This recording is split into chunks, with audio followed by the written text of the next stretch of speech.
Fala, primeira série, tudo bem? Vamos às correções químicas das atividades desse mês. Primeira aula foi a aula do dia 1º de abril, foi a aula de densidade. Tinha 8 exercícios na lista. E o primeiro exercício pedia para calcular a densidade de um corpo de massa 5 gramas e volume 10 ml. Bom, para fazer esse exercício, a gente tem que usar a fórmula da densidade. A fórmula da densidade, é igual a massa dividido por volume. Então, eu sempre vou pegar o meu valor de massa e dividir pelo meu valor de volume, divisão simples lá da matemática. O enunciado me deu que eu tenho 5 gramas e 10 ml. Então, a única coisa que eu vou fazer é a aplicação de fórmula. Qual que é a minha fórmula? Densidade é igual a massa sobre volume. Então, eu vou substituir no lugar da massa minha massa de 5 gramas. Então, no lugar do M, eu vou colocar 5. No lugar do volume, eu vou colocar 10 ml. Então, vou dividir o meu 5 por 10. Por quê? Porque a fórmula da densidade é 5 dividido por 10. 5 dividido por 10 é 0,5. Então, minha densidade é 0,5. Não posso esquecer nunca minha unidade de medida. Qual que é a unidade de medida desse caso? Grama por ml.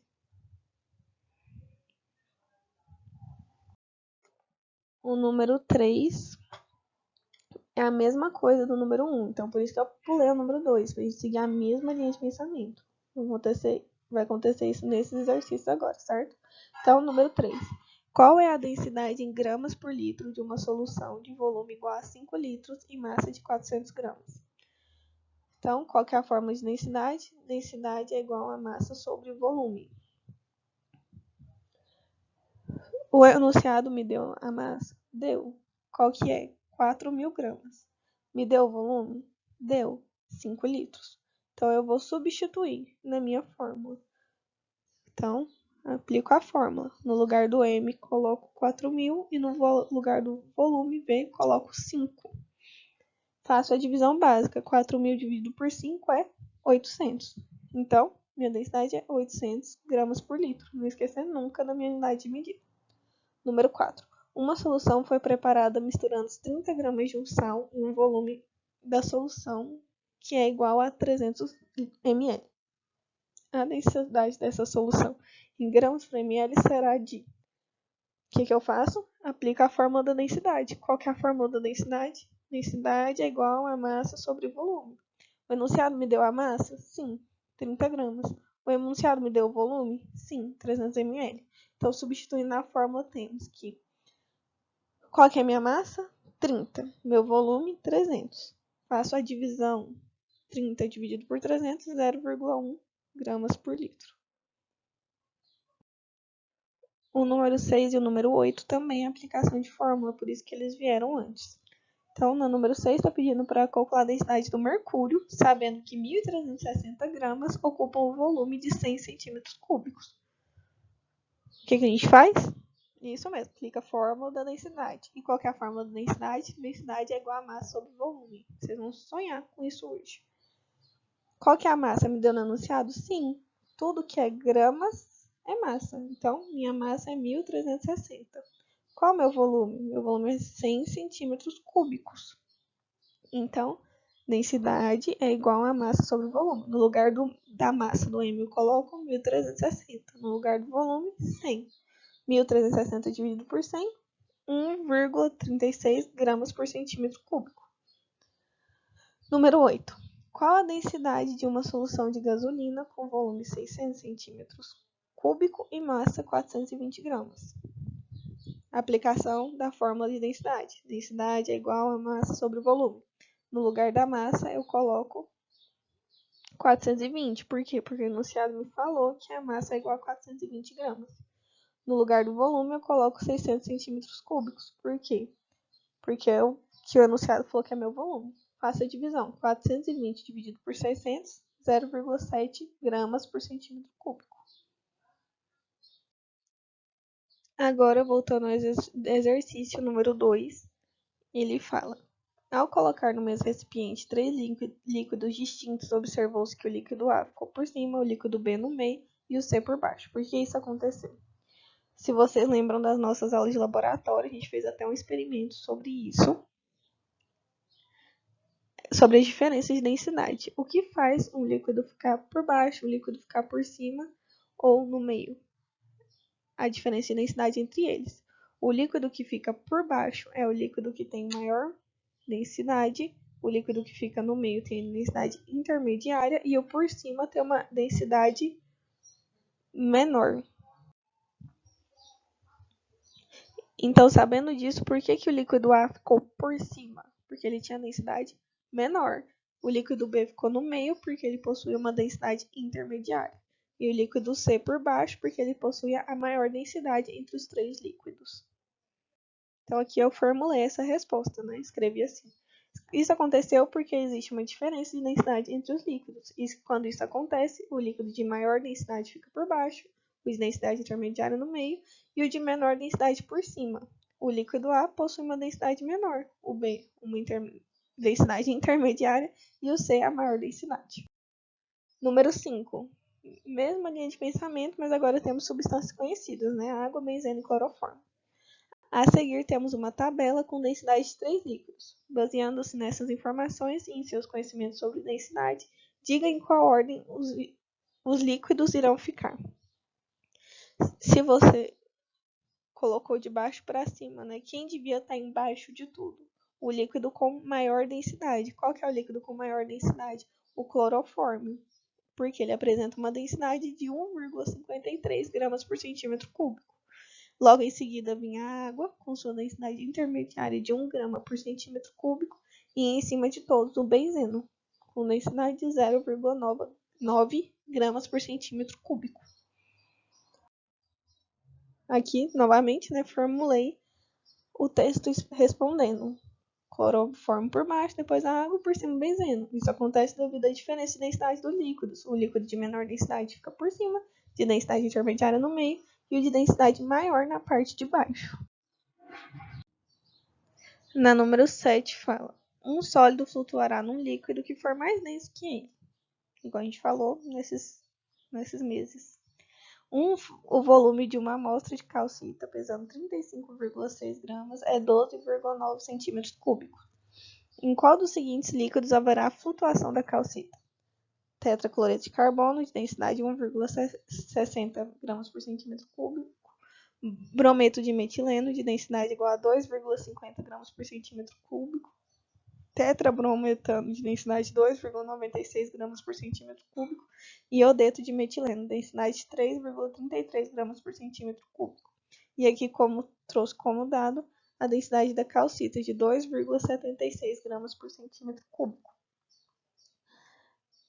Então, como enunciado é grande, vamos voltar, né? Está perguntando o quê? Onde haverá flutuação da calcita?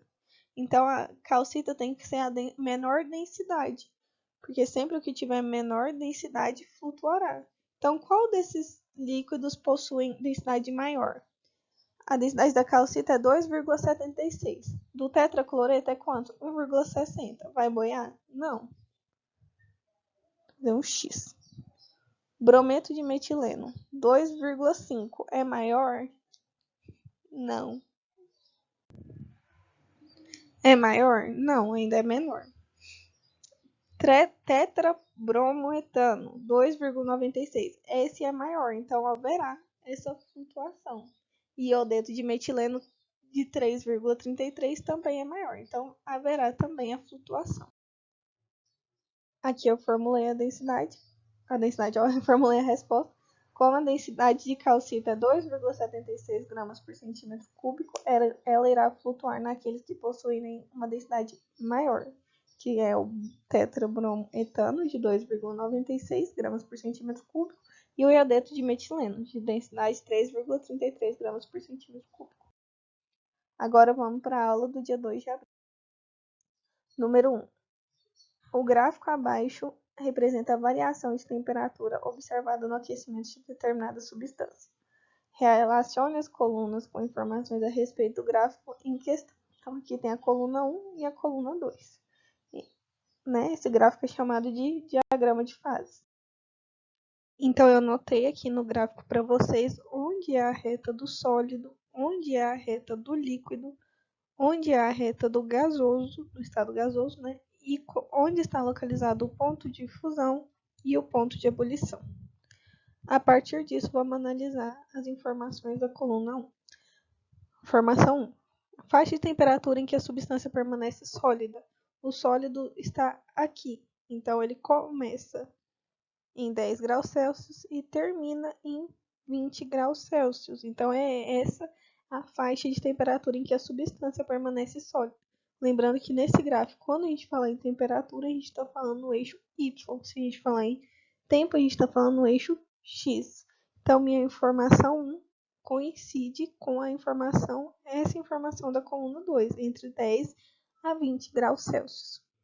Número 2. Faixa de temperatura em que a substância permanece totalmente líquida. Líquido está aqui, então ele começa em 20 graus Celsius e termina em 40 graus Celsius. Então, coincide com essa informação, entre 20 e 40 graus Celsius. Número 3. Temperatura de ebulição. Temperatura de ebulição, para quem não lembra, é a passagem do líquido para o gasoso, também conhecida como ponto de ebulição, aqui representado pelos 40 graus Celsius. Essa informação aqui. Temperatura de fusão. É meu ponto de fusão, que é em 20 graus Celsius. Coloco a informação 4 aqui. Para quem não lembra, a temperatura de fusão é a temperatura que o sólido passa para o líquido. Ela se representa por essa reta porque ela permanece constante desde a primeira molécula que passa do sólido para o líquido até a última molécula passar do sólido para o líquido. Por isso que é essa reta, esse intervalo de tempo, que é o que pede na informação número 5, o tempo que a fusão demora. Bom, a fusão começa no tempo 10 minutos e termina no tempo 20 minutos. Então, sempre que eu vou calcular o intervalo, o que eu faço? Eu pego o final menos o inicial. Qual que é meu final? 20. Qual que é meu inicial? 10. Então, 20 menos 10, 10 minutos. É o tempo que a fusão demora. Número 6, tempo em que a substância permanece líquida. Lembrando de novo, qual que é a reta do líquido? É essa reta. E ela começa pelo eixo X no 20 minutos e termina no 40 minutos. Então, de novo, final menos inicial. Se é final menos inicial, 40 menos 20 me dá 20 minutos. Essa última informação. Número 2. Uma substância sólida é aquecida continuamente. O gráfico a seguir mostra a variação da temperatura ordenada com o tempo abscissa. Bom, temperatura, eixo Y, ordenada, tempo, abscissa, eixo X. Fiz a mesma coisa com esse gráfico, escrevi em cima da reta onde é sólido, onde é líquido, onde é o ponto de fusão e onde é o ponto de ebulição. Se fosse preciso o estado gasoso, ele seria depois do ponto de ebulição, então depois da temperatura de 150 graus Celsius. Mas não pede nada sobre o estado gasoso aqui. A primeira pergunta é qual que é meu ponto de fusão. Meu ponto de fusão está aqui, representado por essa reta da passagem do sólido para o líquido. Então, ela está ali no intervalo de 65 graus Celsius, ela está um pouco acima dos 50 graus. Letra B, qual que é o ponto de ebulição? O ponto de ebulição é minha segunda reta, a reta que representa a passagem do estado líquido para o gasoso.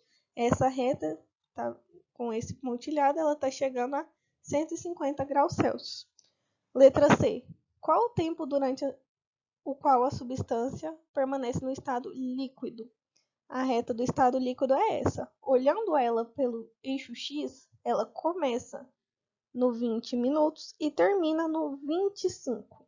Então, 25 menos 20, 5. 5 minutinhos ela fica líquida. Considere o diagrama de fases do dióxido de carbono representado abaixo.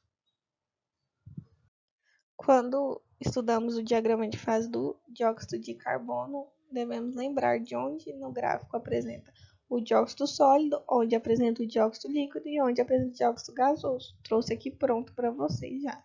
Então, a partir disso, vamos responder as perguntas.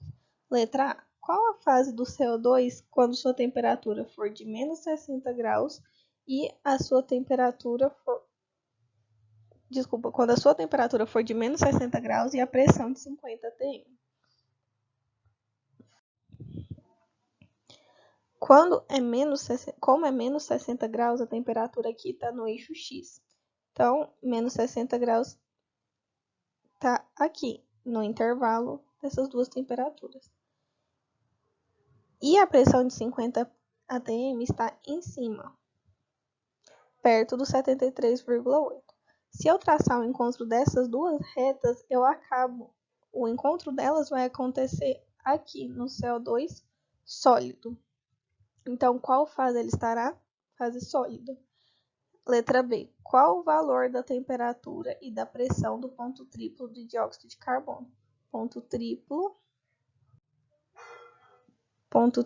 é esse ponto, que já está, o encontro das retas já está pronto. Qual que é a temperatura nesse ponto? Menos 56,57. Qual que é a pressão? 5,185. Agora vamos para a aula do dia 16, que foi a aula das separações de misturas, né? Mistura e separação de mistura. A número 1 pedia para diferenciar destilação simples e destilação fracionada. Os dois métodos de separação, né, se tratam de misturas homogêneas. A diferença entre as duas é que a destilação simples vai separar um sólido de um líquido e a destilação fracionada vai separar dois líquidos que possuem pontos de ebulição diferentes. Então, aqui a gente tem a foto, né, do processo de destilação simples. No balão, temos o sólido e o líquido. Um exemplo que pode ser usado é a água e açúcar, que é homogêneo, e o açúcar sendo sólido e a água líquido. A gente aquece. Isso que está embaixo do balão não é uma vela, né? É o bico de Bunsen. Através disso, o líquido evapora, entra no condensador. O condensador faz a transformação do gás para o líquido e o líquido cai no Erlenmeyer. Então, usando ainda o exemplo da água-açúcar, aquecendo o sistema, a água iria evaporar, entrar no condensador ela voltaria a ser líquido e cairia no Erlenmeyer e o açúcar ficaria no balão. Então, aqui eu defini a destilação simples. Destilação simples separa de forma eficiente um sólido e um líquido de uma mistura homogênea. Consiste na separação do líquido em forma de vapor, sendo que esse vapor é posteriormente condensado por meio de um aparelho chamado condensador.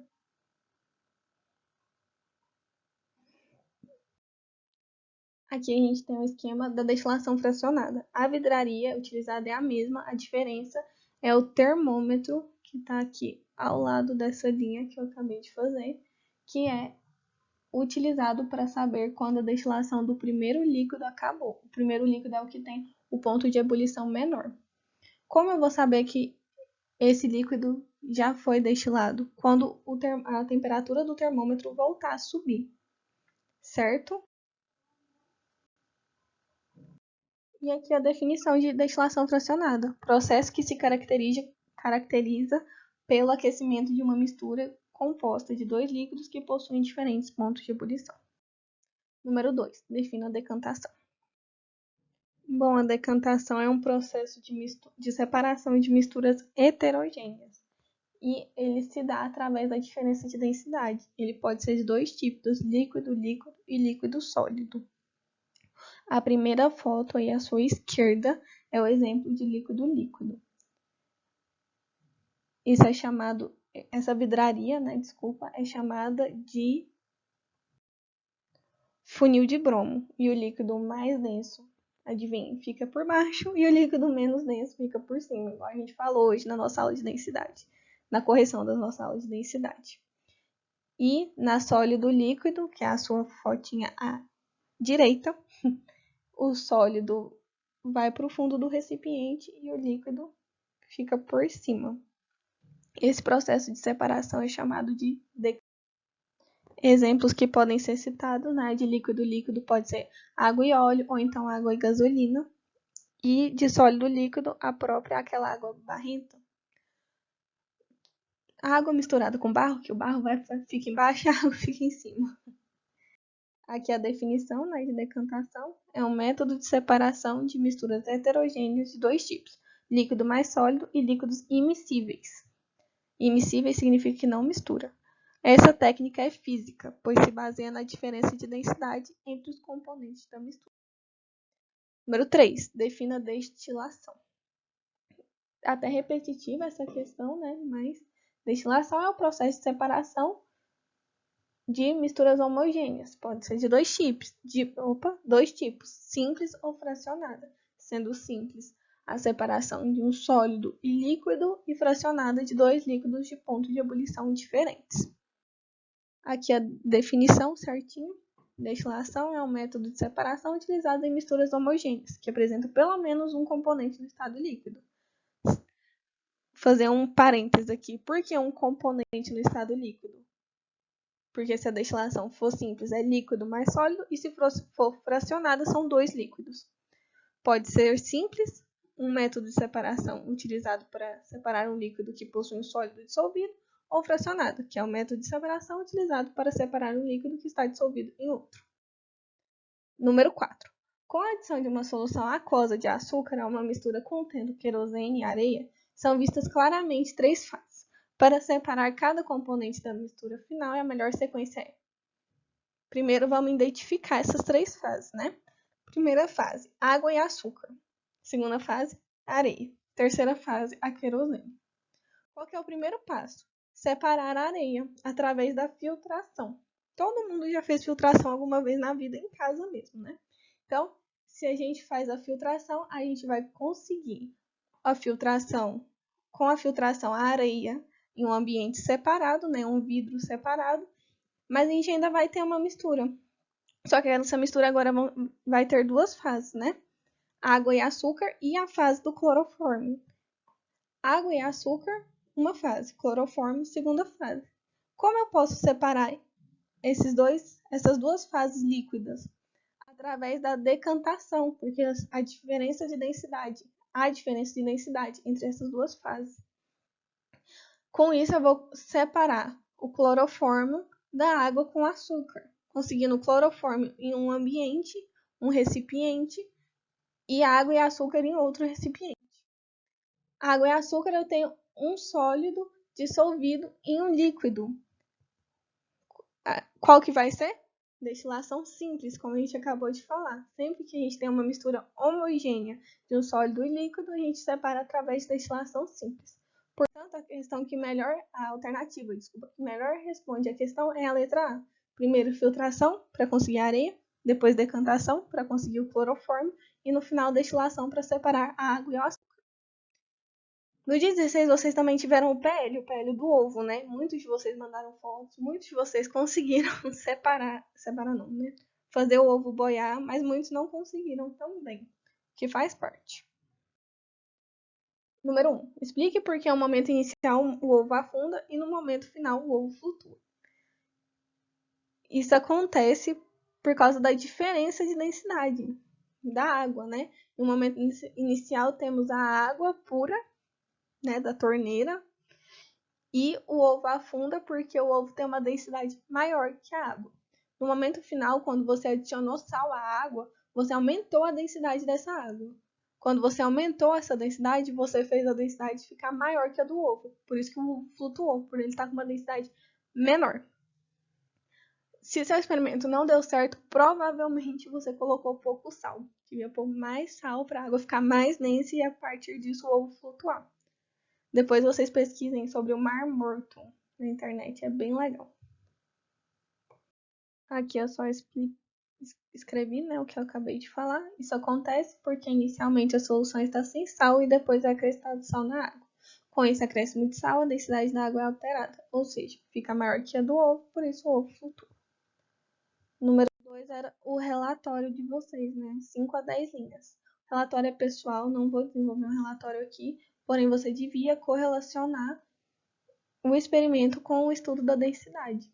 Falar exatamente o que eu falei no número 1 ou voltar um pouquinho o vídeo e ouvir de novo tudo que eu falei sobre densidade. Que o que tiver maior densidade fica no fundo, o que tiver menor densidade boia. E a 3 era as fotos do experimento no grupo da turma ou então no GPA.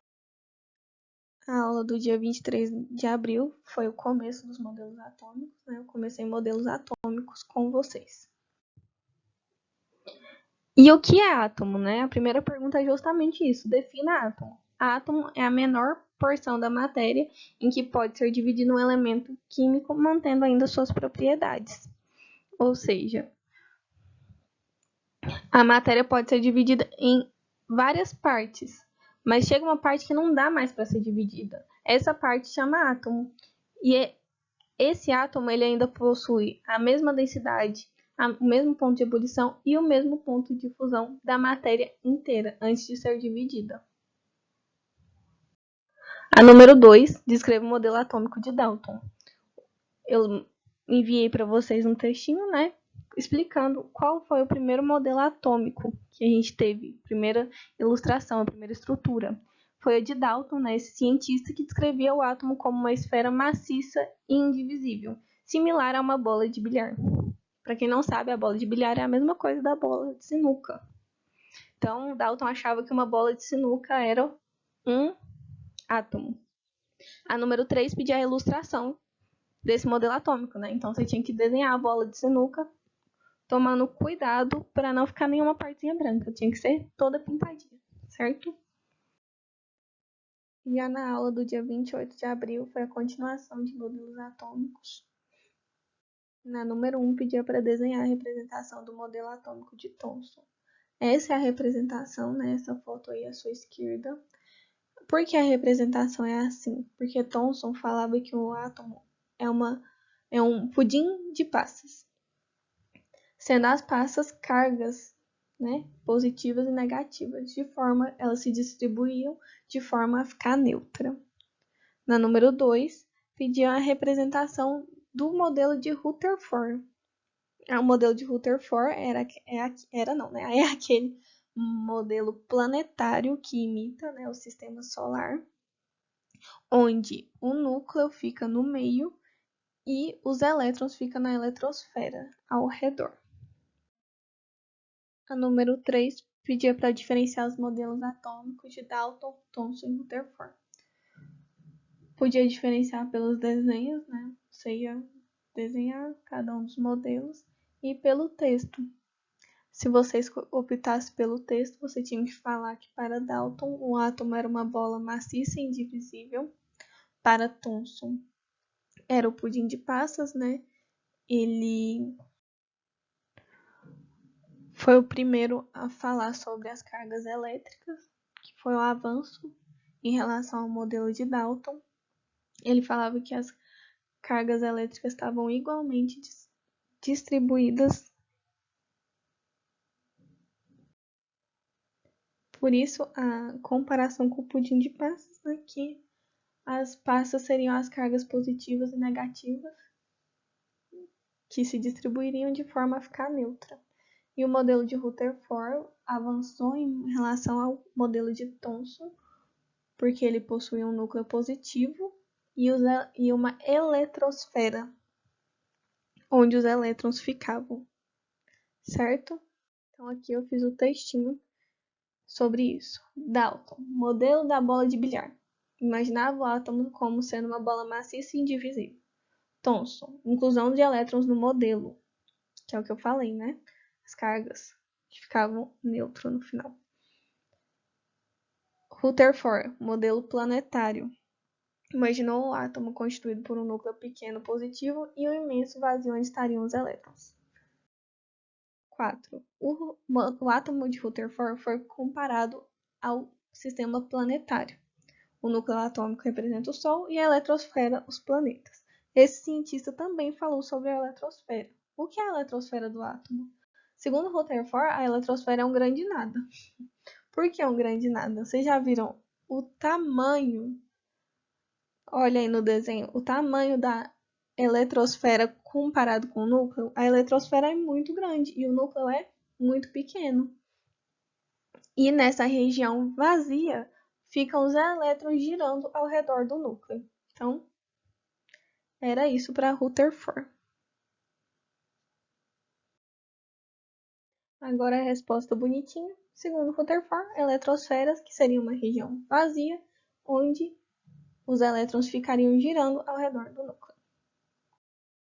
Número 5. Uma importante contribuição do modelo de Rutherford foi considerar o átomo constituído de, como eu disse no exercício anterior e no exercício anterior, o avanço assim, do Rutherford foi considerar o núcleo, sendo o núcleo bem pequeno e a eletrosfera grande. E o que tem no núcleo? Carga positiva.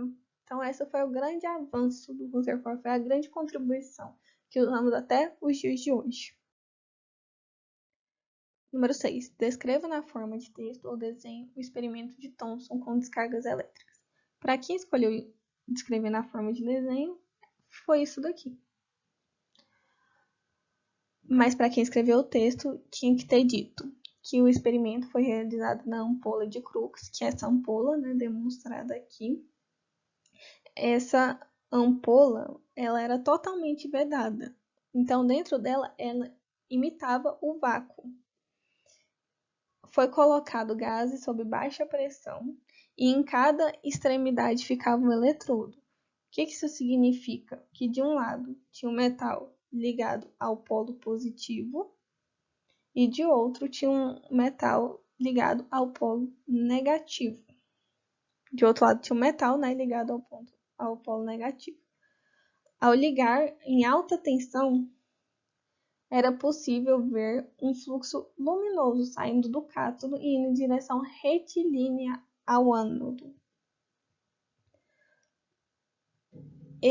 Essa parte retilínea, que também está demonstrada na figura, foi chamada de raio catódico. Depois, Thomson parou, pensou e falou: vou colocar campos elétricos e magnéticos para ver o que acontece.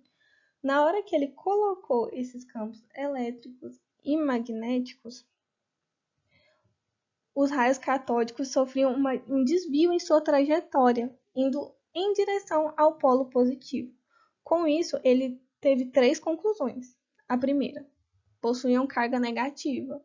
Por quê? Se eles se desviaram rumo ao positivo, lembra da física dos opostos se atraem? Então, se eles estavam indo para o positivo, significavam que eles eram negativos. O segundo é que eles possuíam massa, porque se sofreu desvio, tem massa. Se você não tem massa, você não sofre desvio. Não tem como, né? Uma coisa que não existe, sofrer desvio. E número 3, ele viu que os raios catódicos eram um componente do átomo. Então, isso escrito em forma de texto, bonitinho fica. O procedimento realizado por Thomson foi basicamente o seguinte: ele colocou campos elétricos e magnéticos na região externa à ampola de Crookes e observou que, ao serem submetidos a esses campos, os raios catódicos sofriam um desvio na sua trajetória, indo em direção ao polo positivo. Com isso, o cientista pôde fazer 3 proposições importantes sobre os raios catódicos: possuem massa, carga negativa e eram um componente do átomo. Já número 7 pedia para comparar os modelos de Bohr com o modelo de Rutherford.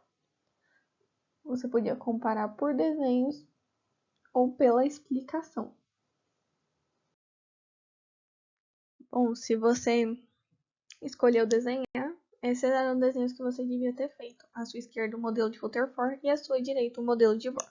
Sempre que a gente vai comparar, a gente precisa falar as semelhanças e as diferenças. As semelhanças, olhando o desenho, está bem nítida. Os dois possuem um núcleo pequeno e positivo e uma eletrosfera grande, se comparada ao núcleo, com elétrons, né, localizados nela, que ficam ao redor do núcleo. A diferença é que para Rutherford, esses elétrons estavam em alta velocidade e porque eles não se colidiam, porque a eletrosfera era tão grande que evitava a colisão. Já para Bohr, ele falava da estabilidade dos elétrons. Ele falava que quando o elétron pulava de uma camada para outra, é porque ele ganhava energia. Quando ele voltava para a sua camada de origem, ele devolvia essa energia, por isso se dava a estabilidade. Isso em forma de texto ficaria: montei em tópico, semelhança. Os dois acreditavam que o átomo era constituído por um núcleo positivo e uma eletrosfera.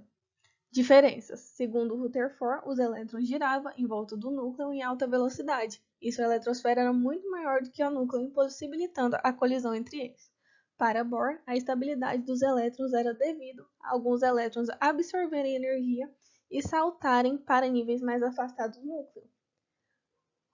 Quando eles voltam para a órbita de origem, devolvem essa energia em forma de luz. É isso, gente. Até a próxima.